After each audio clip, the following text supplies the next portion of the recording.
Bonjour et bienvenue dans Prière Inspirée. Je suis heureux que vous puissiez me rejoindre dans cette semaine pour être entièrement guéri de cette maladie. Vous êtes peut-être malade aujourd'hui, mais j'ai une bonne nouvelle pour vous, ça peut changer. Et c'est la volonté de Dieu que vous puissiez être en parfaite santé, quel que soit votre âge. Peut-être ça fait des années, peut-être ça fait des mois, peut-être ça fait quelques jours que vous êtes dans cette maladie. Mais la parole de Dieu déclare que par les meurtrissures de Jésus, nous avons été guéris. Et c'est l'extraordinaire bonne nouvelle de la parole de Dieu. Aujourd'hui, on va parler de résister aux symptômes, de résister à la maladie.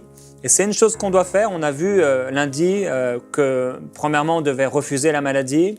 Ensuite, on a parlé de nos pensées. Il fallait changer nos pensées sur la maladie, sur la santé. On a vu qu'il y a beaucoup de gens qui ont vraiment des forteresses dans leur tête. Pour eux, vieillir, c'est tomber malade. Pour eux, vieillir, c'est ne plus pouvoir faire, ne plus pouvoir marcher, ne plus pouvoir profiter de la vie, jouir de la vie. Mais c'est pas comme ça que la parole de Dieu nous parle de la vieillesse. Et hier, on a parlé de l'importance de confesser notre guérison et non la maladie. Aujourd'hui, je veux m'attacher à exhorter sur la résistance qu'on devrait faire par rapport à la maladie et par rapport aux symptômes. Et je vais continuer à vous lire un témoignage aujourd'hui, un nouveau témoignage dans ce livre, La nourriture de la santé. C'est vraiment un super livre que je vous conseille à la maison, un livre dévotionnel. C'est très très bon. Et j'ai pris un peu des témoignages, entre guillemets, un peu au hasard, hein, et ils sont très très bons. Alors, il dit « J'animais une conférence en Oklahoma avec la coopération de plusieurs églises. Le pasteur adjoint de l'église où nous tenions la réunion me demanda « Frère Hagin, pourquoi sœur un tel ne reçoit-elle pas sa guérison ?» « Je ne sais pas, répondis-je, je ne sais même pas qui est cette sœur. » Il m'expliqua qu'elle était pasteur d'une des églises qui coopérait avec nous, et lorsqu'il la décrivit, je me souvins l'avoir vue. Elle se présenta à chaque ligne de prière sans recevoir de guérison. Alors certains membres de notre église qui ont besoin de guérison ont dit « Si cette sœur ne peut pas être guérie, ça ne sert à rien de nous mettre dans la ligne de prière. » Je la connais depuis toujours. Elle était presbytérienne avant d'être baptisée dans le Saint-Esprit. Une fois, on l'a nommée la chrétienne la plus exceptionnelle de tous les presbytériens dans cette partie de la région. Après être remplie du Saint-Esprit, elle a fondé une église. Elle a connu beaucoup de succès dans son pastorat. C'est une personne si sainte, si pieuse, un ministre éminent de l'Évangile. Les gens concluent que si elle est dans la ligne de prière chaque soir, mais ne peut pas être guérie, ils ne seront pas guéris non plus. Eh bien, cette attitude est erronée et ce genre d'attitude vous vaincra. Ce soir-là, je me rendis au culte et après ma prédication, les gens s'avancèrent dans la ligne de prière pour la guérison et le baptême du Saint-Esprit. Je commençais à leur imposer les mains et quand j'arrivais à cette dame, pasteur, elle retint mon attention puisque le pasteur adjoint et moi en avions parlé en privé 3 heures auparavant. Je passais un peu plus de temps avec elle, essayant d'être sensible à mes antennes spirituelles, voulant savoir si le Seigneur me disait quelque chose. Je lui demandai pourquoi elle était venue et elle m'expliqua qu'elle cherchait sa guérison. Ensuite, elle décrivit certains de ses symptômes. Je lui imposai les mains et priais. Elle dit « Non, je n'ai rien reçu, je ne l'ai pas. »« Je vais prier à nouveau pour vous, lui annonçai-je. Je lui imposai les mains et priais. Elle commença à toucher son corps un peu partout. « Non, ça fait toujours mal là, je n'ai rien reçu. »« Je vais prier encore une fois, dis-je. » 3 fois me semblait assez. Je savais qu'elle n'allait rien recevoir, mais je ne voulais pas l'offenser. Donc je priai une 3e fois. Lorsque je prononçais « Amen », elle tâtait déjà son corps. Elle annonça ensuite « Ça fait toujours mal ici. Non, je n'ai rien reçu. » Je la laissai et la prochaine personne se présenta. Je me souviens avoir dit au Seigneur dans mon esprit « Seigneur, cette dame est pasteur d'une église et elle empêche certains qui ont besoin de guérison de la recevoir. Est-ce que je peux l'aider ?» Parfois, Dieu vous parle avec une voix intérieure, mais quelquefois, on reçoit la révélation de la parole de connaissance par une image à l'intérieur. C'est ce qui se passa à cette occasion. À l'intérieur de moi, je compris. Je savais qu'elle ne recevrait pas de secours, mais le Seigneur me montra quoi faire pour aider les autres. « Revenez ici, demandai-je à la dame. Elle rebroussa chemin le long de l'allée et se mit devant moi. « Quand allez-vous commencer à croire que vous êtes guéri ?» lui dis-je. « Quand je serai guéri, répondit-elle. « À quoi bon le croire à ce moment-là? Vous le saurez sans aucun doute. »« Pouvez-vous répéter cela ?» demanda-t-elle. Je le répétais. Je n'oublierai jamais. La chère dame me regarda, sourcilla comme un crapaud lors d'une averse de grêle typique de l'ouest du Texas et riposta « Écoutez, je ne vais quand même pas croire que j'ai quelque chose que nie mes sens physiques. » Or, sur quoi sa foi était-elle basée? Ses sens physiques. Elle ne croyait pas de son cœur. « Eh bien, ma sœur, allez vous asseoir et partez sans guérison puisque vous ne la recevrez point. » Elle alla s'asseoir sans guérison. Les autres personnes assises là, comprirent ce que je disais. Elles vinrent donc et reçurent leur guérison.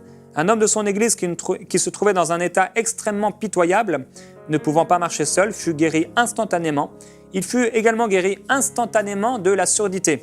5 ans plus tard, je prêchais dans la même région et l'homme guéri de surdité et de paralysie allait toujours bien. Il marchait parfaitement, sans canne et n'avait pas besoin de sonotone. Il avait 77 ans. Mais cette femme, pasteur, continuait à se présenter à chacune de mes lignes de prière, essayant de se faire guérir. 5 ans plus tard, je me rendis dans la même région. L'homme âgé de 82 ans maintenant était toujours guéri de tous les problèmes sérieux qu'il avait eus. Il se portait toujours bien. La dame, pasteur, se trouvait toujours dans chacune de mes lignes de prière. Finalement, elle annonça « Je démissionne de mon église. Ma santé s'est tellement dégradée que je ne peux pas continuer. » Je ressentais beaucoup de compassion pour elle, mais ne pouvais pas l'aider puisqu'elle refusait de croire à quelque chose qu'elle n'avait pas selon ses sens physiques. Ce n'est pas la foi biblique. La Bible déclare « c'est en croyant du cœur ». Voilà un témoignage, deux témoignages en fait, à la fois quelqu'un qui a mis sa confiance en Dieu pour trouver sa guérison totale et une autre personne qui a attendu de ressentir dans son corps qu'elle était guérie pour croire. Et c'est ce dont on va parler un peu aujourd'hui et du fait aussi de résister aux symptômes. Parce que d'un autre côté, ce n'est pas parce qu'on ressent des symptômes qu'on est malade. Les symptômes, ce n'est pas la maladie. Et vous savez, souvent, les gens sont tombés malades parce qu'ils ont ressenti dans leur corps des symptômes. Les symptômes, c'est simplement des mensonges qui viennent. Et si vous mettez votre confiance dans ces symptômes et que vous commencez à déclarer la maladie, eh bien, vous ouvrez un accès facile à ce que ces symptômes puissent se transformer en maladie. Donc déjà une chose, les symptômes, ce n'est pas la maladie.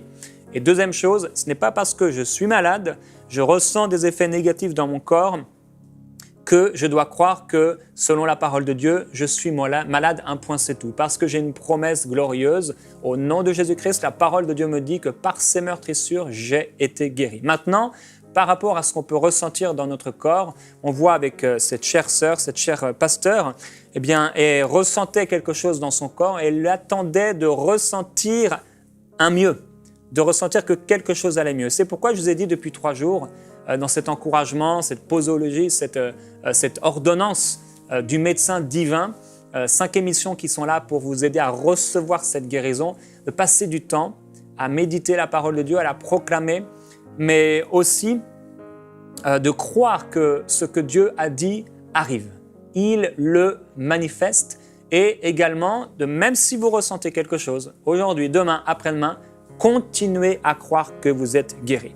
Jacques dira dans son épître au chapitre 4 et au verset 7 « Soumettez-vous donc à Dieu, résistez au diable et il fuira loin de vous.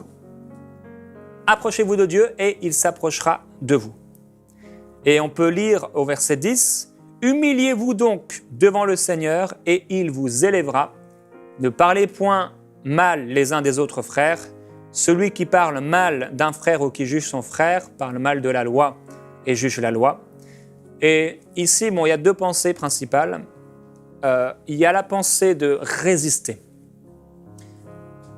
Premièrement, on se soumet à Dieu. Donc, on se soumet à la parole de Dieu, on se soumet à la vérité. Même si je ressens des choses dans mon corps, même si je ressens que ça ne va pas bien du tout, même si j'ai eu des verdicts ou le médecin a donné un rapport particulier sur mon état de santé, je vais me soumettre à Dieu. Je ne vais pas me soumettre ni aux décrets qui ont été faits contre moi, ni au rapport du médecin, ni à Satan. Je ne me prosternerai pas devant Satan. Vous vous rappelez que c'était une tentation dans la vie de Jésus, quand le diable est venu auprès de lui, il a dit « Mais prosterne-toi devant moi ». Non, je ne me prosternerai pas devant la maladie au nom de Jésus-Christ. Alors, on va résister à la maladie. On va résister à Satan. On se soumet à la vérité et d'un autre côté, on résiste à la maladie. Oui, si la maladie essaie de venir et de prendre de plus en plus de place, même si vous avez de moins en moins de mouvement, de moins en moins de capacité, vous sentez de plus en plus faible, vous continuez de résister. Vous continuez de résister parce que l'auteur de la maladie, c'est Satan. Dieu n'est pas l'auteur de la maladie, nous le savons très clairement. Jamais Jésus n'a envoyé une maladie à quelqu'un pour lui faire comprendre quelque chose et pourtant il a pleinement manifesté la volonté de Dieu. S'il n'avait pas manifesté la volonté de Dieu, il aurait péché puisque le péché s'est passé à côté du but, c'est manquer la cible. Donc, si Jésus avait dû donner une maladie à quelqu'un pour montrer que parfois Dieu agissait ainsi et qu'il ne l'a pas fait, il est pécheur. Et s'il est pécheur, nous sommes tous perdus. Maintenant, Jésus a parfaitement accompli le plan de Dieu pour sa vie. Il a parfaitement accompli la volonté de Dieu en démontrant toute le dessein de Dieu. Et partout où il allait, la Bible dit, de lieu en lieu, il faisait le bien et il guérissait tous ceux qui étaient sous l'emprise du malin, parce que Dieu était avec lui. Alors on résiste, et la Bible dit que si on résiste au diable, il fuira loin de nous. Parce que résister à la maladie, c'est résister au diable. Et résister au diable, c'est résister à la maladie. Il fuira. La parole de Dieu est très claire. Si nous résistons, si nous nous soumettons à la vérité de la parole de Dieu, automatiquement, obligatoirement, il fuira. Peut-être ça prendra une fois, peut-être ça prendra 2 fois. Rappelez-vous que dans le désert, Jésus a été tenté par 3 fois. 3 fois, il a dû résister. Et la Bible dit que le diable est parti jusqu'à trouver un moment plus favorable. Entre autres, il a essayé de le trouver à Gethsémané, ce moment favorable. Et là, Jésus s'est humilié. C'est ce dont nous parle Jacques ici. Il s'est humilié sous la puissante main de Dieu. Parce que quand on est malade, eh bien, physiquement, c'est tout un tas d'émotions, de ressentiments, de sensations qu'on a. Et on se sent tout à coup affaibli. On n'a plus aucune force. Et c'est parfois un excellent moment pour s'humilier devant Dieu en disant « Seigneur, je ne peux pas le faire par moi-même. » mais je continue à faire confiance en ta parole. Je crois que par les meurtrissures de Jésus-Christ, j'ai été guéri. Et Jacques parlera d'une seconde pensée ici, c'est par rapport à mal parler contre les frères. Et j'en ai parlé déjà en début de semaine. Si vous avez de la haine contre quelqu'un, de l'amertume, eh bien vous ne pourrez pas recevoir cette guérison, ou en tout cas, cette maladie reviendra parce que vous ne pouvez pas rester avec ces choses dans votre cœur. Vous devez marcher dans l'amour, c'est tellement important. Alors, je vous encouragerai à ne pas aller voir toutes sortes de sites internet. Pour résister à la maladie, pour résister aux symptômes, c'est important de ne pas se nourrir de la maladie, se nourrir de toutes sortes d'informations sur cette maladie. Je me souviens un jour, j'ai marché sur un clou et le clou était vraiment très rouillé. Et le soir, je commençais à me demander, à me dire, qu'est-ce qu'il faut que je fasse. Donc bon, j'ai désinfecté, j'ai enlevé ce clou déjà. Et c'était vraiment un très gros clou, ça a fait très mal. Et là, j'ai juste voulu regarder, parce que en tout cas, c'est comme ça que je fais moi, juste regarder ce que ça pouvait faire ou comment on pouvait nettoyer ça. Et là, j'ai vu qu'il y avait tout un tas de sites internet, de rapports. Voilà, si vous n'êtes pas vacciné contre le tétanos, votre sang sera infecté à vie, voilà ce qui va se passer, etc. Et là, si vous mettez votre foi là-dedans et si vous lisez trop d'informations, ça va amener la crainte, ça va amener la peur. Et j'ai refusé cela et j'ai proclamé la parole de Dieu. J'ai déclaré que par les meurtrissures de Jésus, j'ai été guéri. Je n'étais pas vacciné du tétanos, je ne le suis pas encore. Et là, le soir, en me couchant, je commençais à être pris d'une fièvre. Vous savez, c'est le corps que Dieu nous a donné, qui était là en train de lutter contre l'infection. Et par la grâce de Dieu, la puissance de la parole de Dieu, tout a bien été. Et si j'avais commencé à méditer, à relire, etc., ou à m'affoler, ou peut-être même à prendre ma voiture et aller tout de suite essayer de me faire vacciner, je ne sais pas ce qui se serait passé, mais certainement pas le meilleur de Dieu pour moi. Si vous avez reçu un rapport d'un médecin, et que ce rapport vous a par exemple dit que vous avez des cellules cancéreuses. Il y a des cellules cancéreuses. Si vous avez sur vous une tumeur, peut-être certains ils ont un goitre, et au nom de Jésus, ce goitre va disparaître. Cette tumeur, cette grosseur va disparaître au nom de Jésus. Et vous la voyez, cette grosseur. Cette tumeur, vous la voyez, vous ne pouvez pas dire non, elle n'est pas là. C'est vrai, elle est là. C'est vrai. Si vous avez des rhumatismes, ils sont là les rhumatismes. On peut pas le nier. On ne dit pas qu'ils ne sont pas là. On ne dit pas que la maladie n'est pas là, si elle est là. Donc, on n'est pas en train de nier les choses. La foi, ça ne nie pas les choses. La foi dit, OK, il y a un géant. Mais par contre, ce géant, il est terrassé au nom de Jésus-Christ. Et vous pouvez dire, oui, peut-être, je suis malade. Mais au nom de Jésus-Christ, je suis en parfaite santé, je suis guéri maintenant. Et ce n'est pas parce qu'il y a des cellules cancéreuses, ce n'est pas parce qu'il y a des rhumatismes ou il y a des grosseurs qu'elles doivent rester là. Non, elles ne doivent pas rester là. Elles ne doivent pas rester là. Il y a plusieurs personnes dans la Bible qui ont vécu des choses difficiles et j'ai parlé de Jonas. Imaginez quand même sa situation, cet homme. Il était dans un cas de désobéissance. Il se retrouve dans le ventre d'un grand poisson, ce que je pense une baleine, dans l'océan, au fond de l'océan, au fond du ventre de son grand poisson. Il n'y avait plus aucun espoir. Plus aucun espoir de survivre. Quand il était là au fond, il a dit « Père, je te demande pardon, j'accomplirai les vœux que j'ai formulés. » Dieu a parlé au grand poisson qui a vomi Jonas sur la terre ferme. Dieu est un Dieu puissant. Il a ouvert la mer en deux. Il a amené le déluge. Il a fait toutes sortes de choses pour montrer sa puissance. Et cette puissance, c'est cette puissance qui a couvert Pierre lorsqu'il était là, Jacques et Jean. Cette nuée les a recouverts et là, ils ont commencé à expérimenter quelque chose de nouveau, la présence glorieuse de Dieu, l'onction. Cette onction, elle est là pour vous. Cette onction, elle est disponible pour vous guérir. L'onction brise le joug.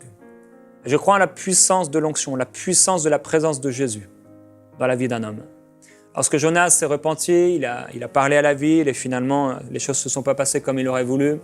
Parce que la ville s'est repentie, il aurait voulu que la ville ne se repente pas. Et à un moment, il a dit « Seigneur éternel, prends-moi la vie, parce que la mort m'est préférable à la vie. » Vous savez, ce genre de prière n'est jamais exaucé. Des fois, on souffre et on dit « Seigneur, maintenant, prends ma vie. C'est fini. Fais-moi mourir. » Dieu n'est pas le Dieu de la mort, Dieu est le Dieu de la vie. Et il veut répondre à des paroles de foi. La foi, on l'a vu dans ce témoignage, c'est quelque chose de tellement important. Et je vais lire avec vous un passage dans Jean au chapitre 20. Et c'est ce passage de Thomas. Parce que ce que je vois autour de moi, l'une des erreurs les plus courantes que je vois autour de moi quand je prie pour les malades, c'est que s'ils ont encore mal après la prière, ils pensent que Dieu ne les a pas guéris. Et c'est faux, c'est vraiment une mauvaise conception. Je peux prier pour des gens et en général, je vais les encourager à faire ce qu'ils ne pouvaient pas faire. Et certains, ils ne voient rien d'apparent et ils disent « Dieu ne m'a pas guéri ». Mais alors que Dieu les a guéris. La prière de la foi sauvera le malade. Quand vous demandez, croyez que vous avez reçu et vous le verrez s'accomplir. Par contre, Jésus dit, vous le verrez s'accomplir. Quand je vais dire quelque chose, quand je vais parler la parole de Dieu, je crois que c'est à moi. Et c'était le problème de Thomas. Au verset 24, il est écrit « Thomas, appelé Didyme, l'un des 12, n'était pas avec eux lorsque Jésus vint. Les autres disciples lui dirent donc « Nous avons vu le Seigneur ». Mais il leur dit « Si je ne vois pas dans ses mains la marque des clous, si je ne mets pas mon doigt à la place des clous, et si je ne mets pas ma main dans son côté, je ne croirai point. » 8 jours après, il y avait les disciples de Jésus à la maison, et Thomas était avec eux. Jésus vint, les portes qui étaient fermées, Jésus apparut au milieu d'eux, il dit que la paix soit avec vous. Et là, il a parlé à Thomas, il dit « Avance ici ton doigt, regarde mes mains, avance aussi ta main et mets-la dans mon côté. Et ne sois pas incrédule, mais crois. » Thomas lui répondit « Mon Seigneur et mon Dieu. » Et Jésus lui dit « Parce que tu m'as vu, tu as cru, heureux ceux qui n'ont pas vu et qui ont cru. » Frères et sœurs, demain, nous allons prier. Je vais prier pour vous, pour que cette maladie puisse quitter votre corps. Je vais prier contre 150 maladies. Et même si je ne cite pas votre maladie, ou cette maladie en tout cas qui vous accable, soyez guéris au nom de Jésus-Christ. Mais aujourd'hui, nous allons continuer à faire ce que nous avons fait les jours précédents. Nous allons proclamer notre foi, parler la foi au nom de Jésus. Nous allons déclarer cette foi que nous avons dans le Sauveur merveilleux. La vie et la mort sont au pouvoir de la langue. Nous allons nous rassasier de ce que notre langue a porté comme fruit. Frères et sœurs, c'est la parole de Dieu. C'est la parole de Dieu. Et cette parole était au commencement. Avant même qu'on puisse être d'accord ou pas avec cette parole, avant même qu'on puisse dire un simple mot, la parole était là. Et avant même qu'on soit né, Christ est mort pour nous. Il nous a aimés avant qu'on ait fait quoi que ce soit de bien. Christ est mort pour nous. Le juste qui paye pour les injustes. Le pur et le saint qui paye pour les pécheurs, pour ceux qui vivent dans les ténèbres. Là où vous êtes, vous pouvez déjà remercier Dieu. Une nouvelle fois aujourd'hui pour le sacrifice de Jésus. Père, je suis tellement reconnaissant pour toutes les fois où tu m'as guéri. Toutes les fois où il y a eu des symptômes et par ta parole, j'ai pu y résister. Les fois où j'ai pu prier pour les gens et ils ont été guéris. Ta parole fonctionne toujours. Je te remercie parce que tu as dit sur la croix, Seigneur Jésus, que tout est accompli. Et tu as dit à travers Luc que tu as seulement commencé de faire et d'enseigner. Tu as dit, Seigneur Jésus-Christ, d'imposer les mains sur les malades et qu'ils seront guéris. Tu as dit de prier la prière de la foi afin qu'on puisse être guéri. Et Seigneur, nous voulons obéir à ta parole. Tu es tellement bon. Je te dis merci. Parce que les fois où il y a eu un rapport, un verdict, tu as donné un autre rapport. Là où on dit c'est terminé, toi tu dis c'est le début de quelque chose de nouveau. Là où on dit c'est la mort assurée, tu dis tu vivras et tu raconteras ma gloire. Là où on a dit tu es malade, toi tu dis je suis guéri. Je te remercie. Merci de nous avoir montré le modèle, merci de nous avoir montré l'exemple. Merci de nous avoir montré par ta parole comment il fallait agir face à la maladie, face à Satan. Tu nous as dit de résister à la maladie. Et Père, on veut t'honorer. Honorer ton sacrifice, le sacrifice de ton Fils bien-aimé. On veut honorer ta parole en la mettant en premier dans notre vie. On ne veut pas honorer la maladie. On ne veut pas honorer Satan. On ne veut pas honorer et faire la promotion de la maladie et des questions auxquelles on ne trouve pas de réponse. Mais nous voulons nous attacher aux réponses de ta parole qui sont claires. Ta parole qui est pure. Ta parole qui est comme une épée à double tranchant qui vient séparer ce qui est vil de ce qui est précieux. Elle sépare le mensonge de la vérité. Père, je prie encore, s'il te plaît, illumine les yeux de nos cœurs. Change nos pensées. Aide ceux qui sont accablés, ceux qui sont malades, à manifester leur foi. Inspire-les, afin qu'ils parlent des paroles puissantes. Merci pour les dons de l'Esprit. Père, je prie, afin que tu donnes des dons de l'Esprit, des paroles révélées, des inspirations. Parce qu'il y a plusieurs personnes qui vivent différentes situations. Certains ont été attaqués, certains, c'est des circonstances qui viennent contre eux, certains, ils ont fait des choses dans leur vie qui ont ouvert des portes. Je te remercie parce que tu touches les cœurs par ton amour. Merci pour ton amour. Là où vous êtes, mon frère, ma sœur, fermez les yeux simplement. Si on peut juste fermer nos yeux et se laisser couvrir par son amour. Je vais appeler le Saint-Esprit à venir sur vous, à vous couvrir de sa merveilleuse présence. Fermez les yeux. Plusieurs, ça fait longtemps que vous êtes dans cette situation. Et vous avez essayé et ça a échoué. Peut-être que vous dites, moi je suis comme cette femme pasteur, je ne réussis pas à être guéri. Mon frère, ma sœur, je voudrais tellement t'encourager et te dire que ce n'est pas par tes forces. Ce n'est pas par une intelligence supérieure. Ce n'est pas parce que tu es fort de caractère ou que tu es fort devant la douleur. C'est juste à cause de Jésus-Christ. Il a tout accompli. Il a tout fait. Et là où tu es, que la présence de Dieu descende sur toi.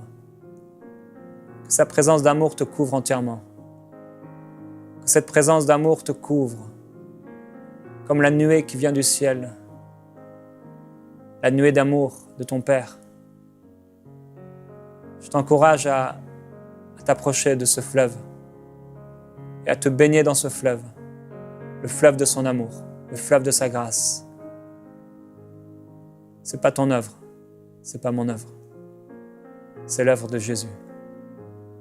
Ce que Dieu demande par contre, c'est la foi. C'est une loi spirituelle qu'il a établie de toute éternité. Dieu demande la foi. Et cette foi, tu l'as. Il faut la mettre en action. Croire que ce que Dieu dit est la vérité. s'approcher de Dieu et purifier nos mains, si nous avons été inconstants, briser cette inconstance et marcher dans son amour. Père, je prie maintenant au nom de Jésus-Christ que ta nuée le couvre.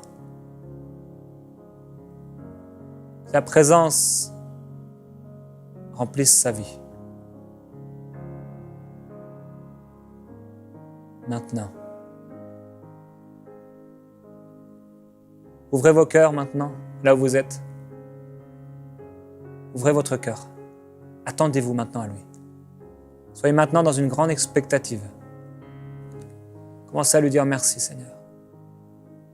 Merci parce que tu me touches. Merci parce que tu touches ce corps malade. Merci parce que tu me donnes ta vie. Merci parce que tu nourris maintenant mon espoir et ma foi. Je crois en toi. Je crois en toi. Gloire à Dieu. Proclamons la parole. Vous pouvez répéter après moi. Dieu a envoyé sa parole et il m'a guéri. Donc, je n'ai plus de maladie. Ma foi l'emporte. Je ne serai pas privé des bontés de Dieu. Je ne serai pas privé de l'amour de Dieu. Je fais le choix de croire et de ne pas douter. Je fais le choix de résister à la maladie et aux symptômes. Satan quitte ma vie. Cette maladie quitte ma vie. Ces symptômes quittent mon corps au nom de Jésus-Christ. Je choisis d'agir selon la parole de Dieu révélée. Par conséquent, je jouis des bénédictions de Dieu dans ma vie. Au fur et à mesure que j'agis selon la parole de Dieu, je marche sur les eaux de la vie. Je bénéficie de la santé et de la guérison. Je ne m'enfoncerai pas lorsque les tempêtes arriveront, parce que ma foi est fondée sur la parole de Dieu. Jésus m'a donné pouvoir sur toute maladie et sur toute infirmité.